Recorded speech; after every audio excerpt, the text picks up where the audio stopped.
매운 음식이 이렇게 사람을 행복하게 만들 수 있다니 정말 믿을 수가 없어요. 저는 비명을 지를 듯한 표정을 지으며 떡볶이를 한 입 더 먹었습니다. 혀 위에서 타오르는 듯한 매운맛이 느껴졌지만 그 안에 숨겨진 감칠맛이 중독적이었습니다. 이 한 접시의 매운 떡볶이가 제가 왜 한국에 와 있는지를 극명하게 알려주는 순간이었죠. 안녕하세요.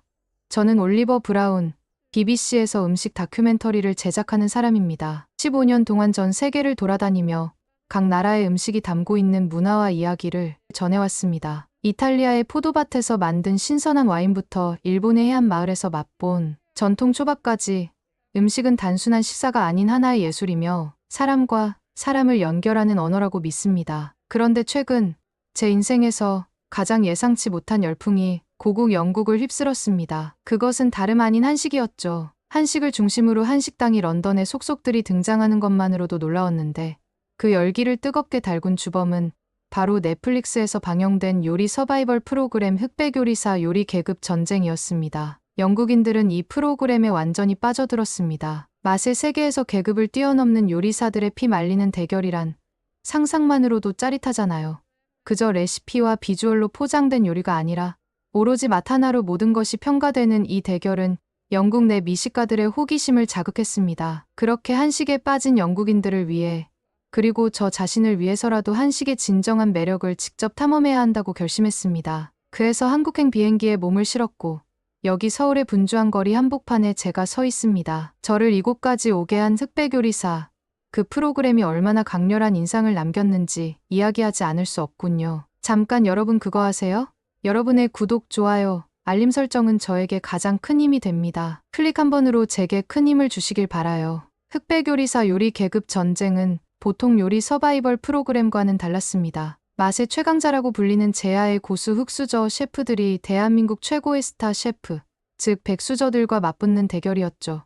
룰도 파격적이었습니다. 1000평이 넘는 거대한 주방에서 40명씩 두 개 조로 나뉘어 요리를 동시에 조리하는 스케일은 그야말로 압도적이었습니다. 그 장면을 볼 때마다 저는 손에 땀이 흥건해졌습니다. 하지만 프로그램의 진짜 매력은 단순한 요리 대결을 넘어 각 셰프의 이야기에 있었습니다. 예를 들어 한 회차에서 강렬한 인상을 남긴 흑수저 셰프 중에는 장사천재 조사장이라는 별명을 가진 한 남자가 있었습니다. 그는 평생 길거리 음식점에서 일하며 살아온 평범한 요리사였지만 맛 하나만큼은 그 어떤 스타 셰프에게도 밀리지 않았죠. 그의 손끝에서 탄생한 김치볶음밥은 단순한 볶음밥이 아닌 그의 삶이 녹아든 작품이었습니다. 반면 대결 상대인 백수저 셰프는 미슐랭 스타 레스토랑을 운영하는 최연석 셰프. 그들의 요리 대결이 펼쳐지는 동안 맛이 단순한 평가 기준이 아니라 셰프들의 열정과 자존심의 싸움이라는 것을 깨달을 수 있었습니다. 가장 충격적이었던 것은 블라인드 안대 심사였습니다. 백종원과 안성일 같은 심사위원들이 요리의 비주얼에 전혀 영향을 받지 않도록 안대를 쓰고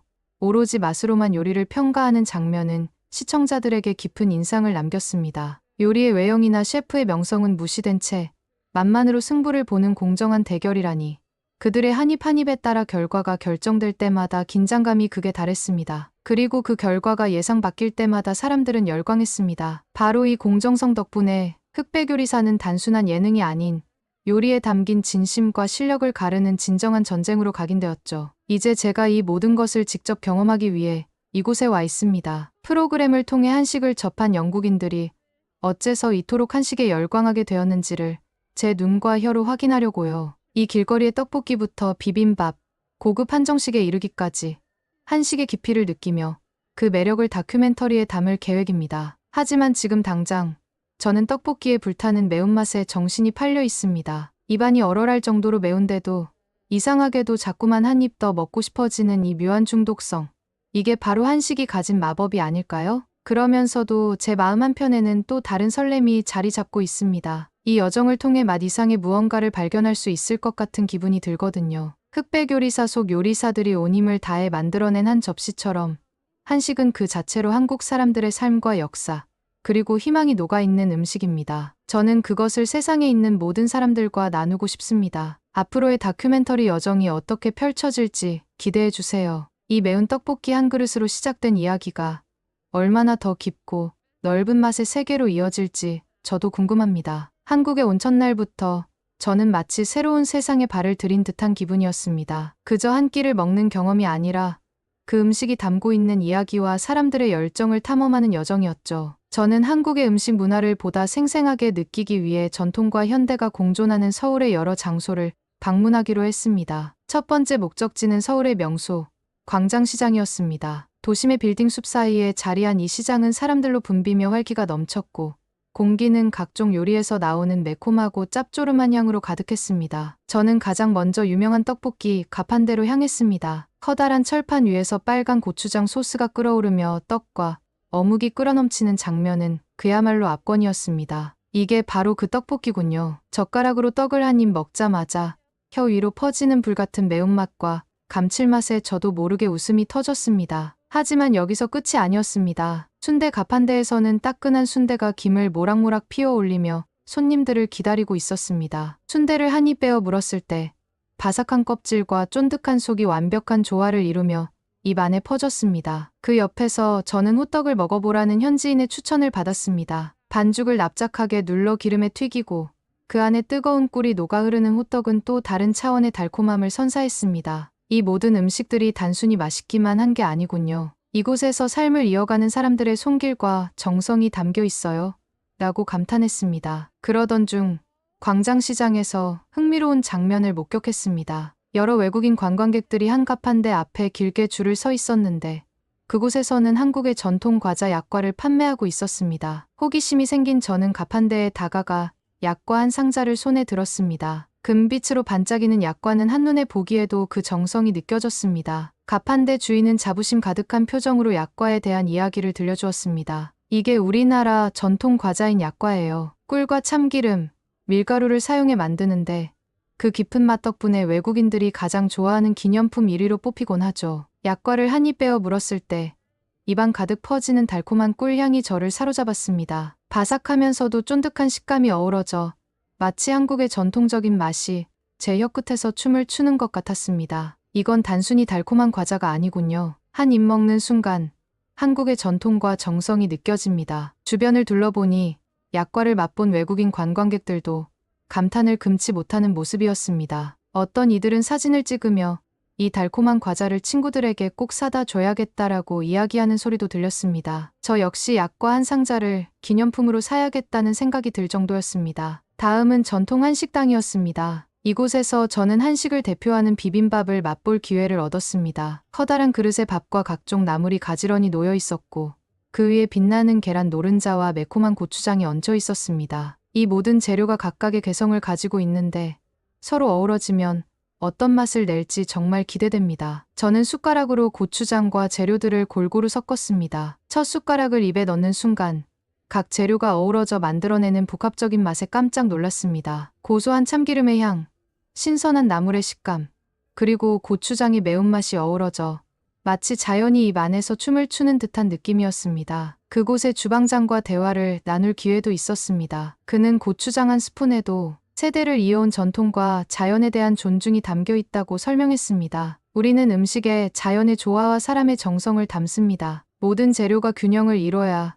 진정한 비빔밥이 탄생하죠. 그의 말에 깊이 공감하며 한식이 단순히 재료의 조합이 아니라 하나의 철학을 담고 있다는 것을 깨달았습니다. 한식이 전통적 요소만을 고수하는 것이 아니라는 사실도 알게 되었습니다. 저는 서울의 한 고급 한정식 레스토랑을 방문했습니다. 이곳에서는 전통 한식이 현대적인 감각과 결합되어 있었습니다. 메뉴판에 있는 요리들은 이름만 봐서는 전통적인 것 같았지만 요리의 프레젠테이션과 향은 그야말로 혁신적이었습니다. 첫 번째 코스로 나온 것은 인삼을 곁들인 사심이었는데 인삼의 씁쓸한 맛이 신선한 생선회와 어우러지며 입 안에서 폭발적인 조화를 이뤘습니다. 이건 정말 예상 밖이에요.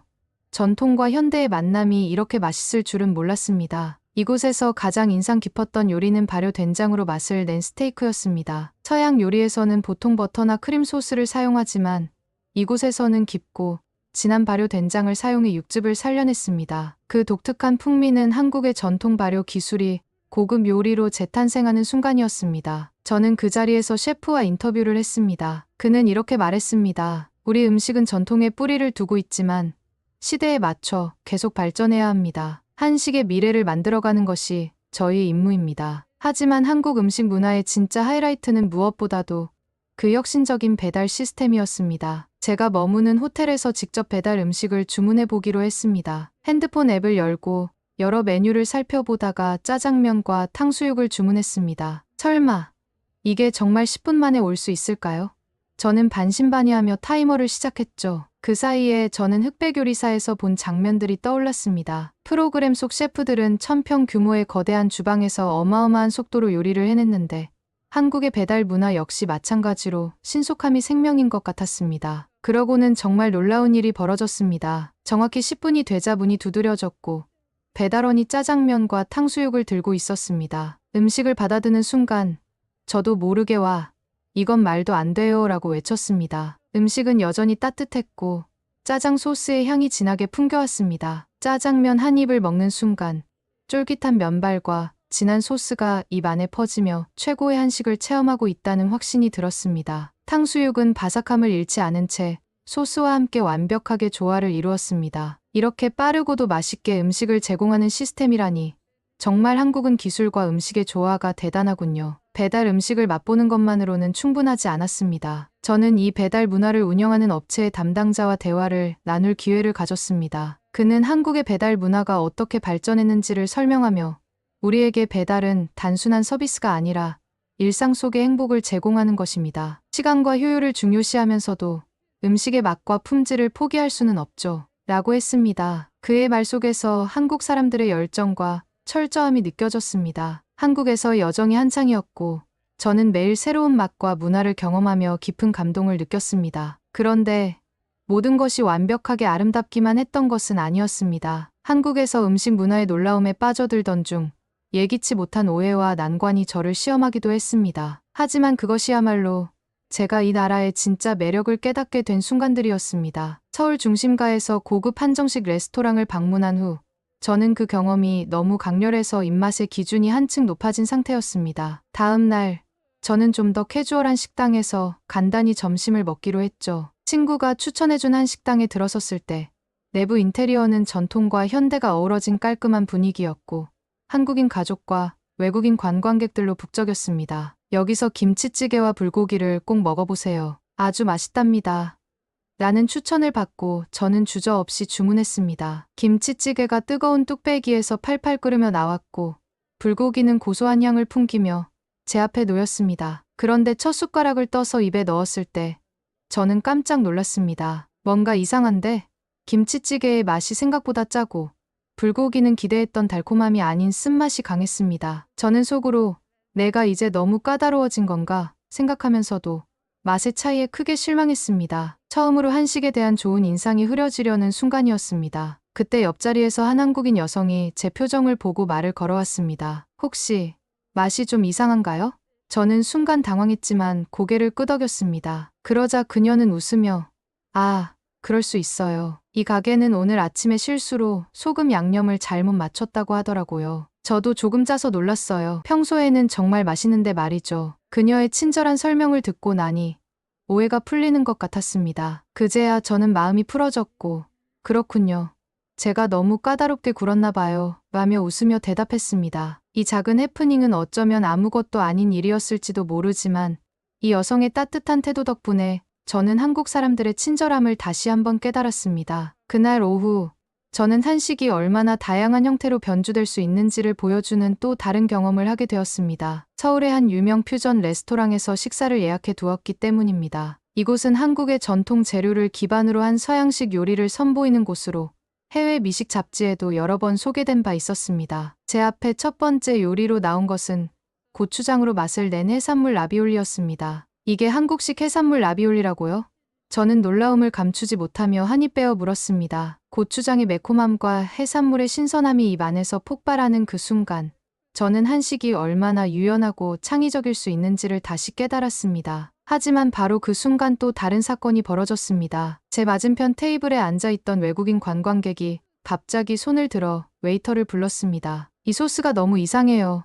뭔가 잘못된 것 같아요. 그들은 처음 먹어보는 고추장의 강렬한 맛에 당황한 듯 보였습니다. 웨이터는 차분히 설명하며 고추장이 매운맛뿐만 아니라 발효의 깊은 풍미를 가지고 있음을 알렸습니다. 관광객들은 이해하지 못하는 표정을 지었지만 설명을 들은 후 다시 조심스럽게 한 입을 더 먹어보더니 고개를 끄덕였습니다. 저는 그 장면을 지켜보며 한식이 때로는 처음엔 낯설고 이해하기 어렵지만 그만큼 독창적이고 매력적인 음식이라는 것을 다시금 깨달았습니다. 며칠 후 저는 한국의 유명한 배달 문화에 대해 더 깊이 탐구하기 위해 특별한 실험을 해보기로 했습니다. 이번에는 서울 외곽의 한 공원에서 여러 메뉴를 동시에 주문해보기로 한 것입니다. 제가 선택한 메뉴는 짬뽕, 김밥, 그리고 치킨이었는데 각각 다른 가게에서 주문했음에도 놀랍게도 15분도 채 되지 않아 모두 도착했습니다. 이건 정말 마법 같아요.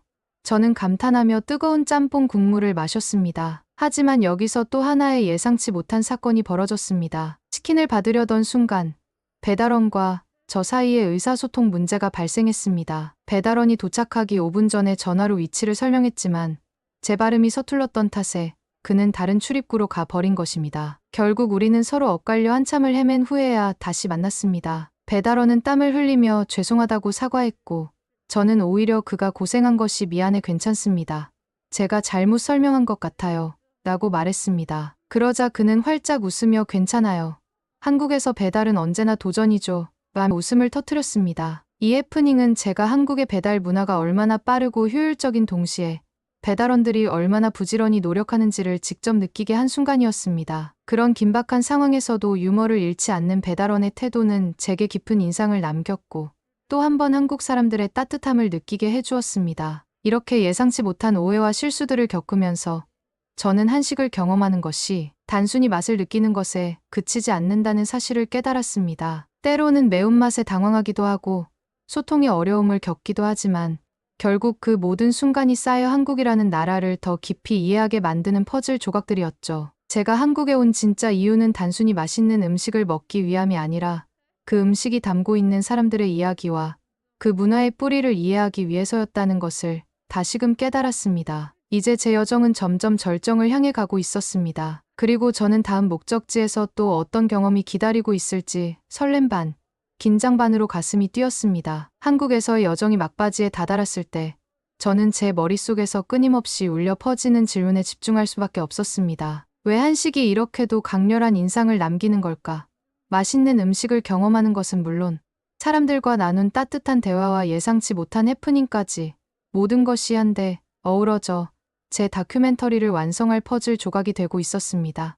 마지막 날, 저는 서울의 한 전통시장을 다시 찾았습니다. 이번에는 평범한 길거리 음식이 아닌 시장의 깊숙한 곳에 숨겨진 보물을 찾아 나선 것이었죠. 그곳에서 저는 수십 년간 한자리에서 전통 떡을 만들어 온 할머니를 만났습니다. 그녀는 쉴 새 없이 손을 움직이며 인절미를 만들고 있었고 고소한 콩고물이 공기 중에 흩날렸습니다. 이 인절미는 단순한 떡이 아니에요. 제 손자들이 어릴 적부터 좋아했던 맛이죠. 지금은 외국 사람들도 이걸 먹으러 많이 오더라고요.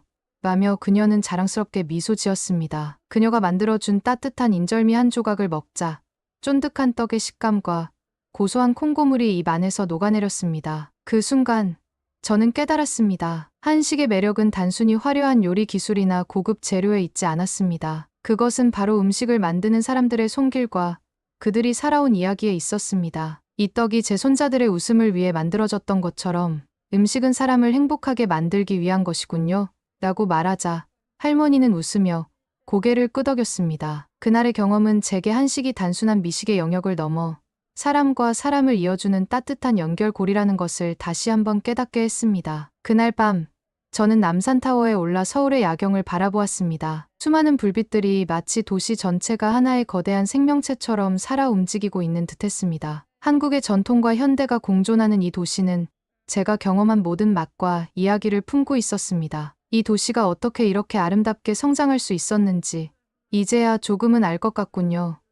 라는 독백이 저도 모르게 흘러나왔습니다. 제가 이 다큐멘터리를 준비하면서 기대했던 것보다 훨씬 더 큰 깨달음을 얻게 되었습니다. 한식은 단순히 음식의 맛을 넘어 사람들의 삶과 철학이 담긴 문화 그 자체였습니다. 그것은 자연과 사람을 이어주는 다리였고 공동체의 따뜻한 마음이었습니다. 그리고 이제 이 모든 이야기를 전 세계 시청자들과 나누기 위해 다시 영국으로 돌아갈 때가 되었음을 실감했습니다. 영국으로 돌아온 후 저는 곧바로 BBC 방송국으로 향해 다큐멘터리를 편집하고 최종 작업에 몰두했습니다. 모든 장면을 재확인하며 한국에서 느꼈던 감동이 화면을 통해 얼마나 생생하게 전달될 수 있을지 고민했습니다. 그리고 드디어 다큐멘터리 한식 맛으로 엮은 문화의 이야기가 BBC에 방영되었습니다. 방송이 시작되자마자 놀라운 일이 벌어졌습니다. 순간 시청률이 기하급수적으로 상승했고 방송국 내부에서는 환호성이 터져 나왔습니다. 다큐멘터리는 최고 시청률을 기록하며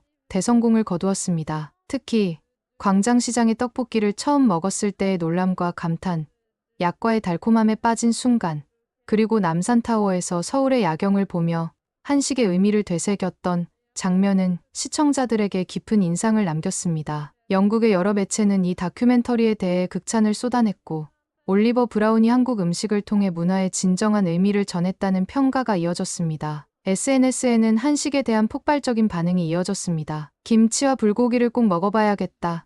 한식당에 가서 비빔밥을 시도해볼 생각입니다. 같은 댓글들이 끊이지 않았습니다. 다큐멘터리가 방영된 후 영국 전역에서는 한식당들이 붐비기 시작했습니다. 런던의 유명 한식당은 예약이 가득 찼고 한식의 다양성에 감탄한 사람들이 새로운 요리를 시도하려는 열풍이 일었습니다. 제가 다큐멘터리 속에서 소개한 약과와 인절미 같은 전통 과자들도 큰 관심을 끌었고 현지 슈퍼마켓에서는 한국식 재료를 찾는 사람들로 북적였습니다. 한식을 단순히 음식이 아닌 문화로 받아들이는 사람들이 늘어났다는 것은 제게 큰 보람이었습니다. 한편 다큐멘터리 덕분에 흑백 요리사 요리 계급 전쟁에 대한 관심도 더욱 커졌습니다. 프로그램에서 보여준 흑수저 셰프들의 열정과 도전 정신이 영국의 젊은 요리사들에게 영감을 주었습니다. 한식 재료 상점에서는 고추장과 된장 같은 한국 발효 음식들이 인기를 끌었고 이제는 나도 한식을 시도해보고 싶다는 열정이 번져 나갔습니다. 이렇게 한국의 음식 문화는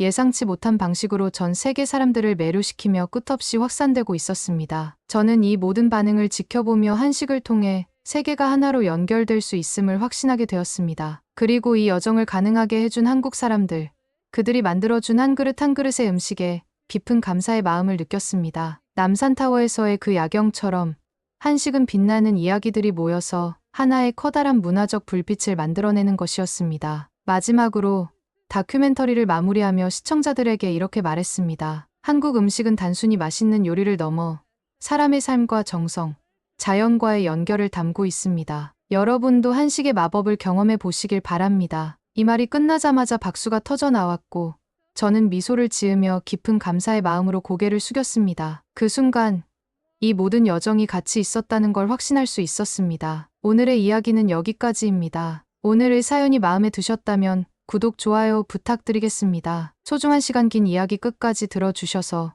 진심으로 감사합니다. 앞으로도 더 좋은 사연으로 여러분을 찾아오겠습니다. 시청해 주셔서 감사합니다.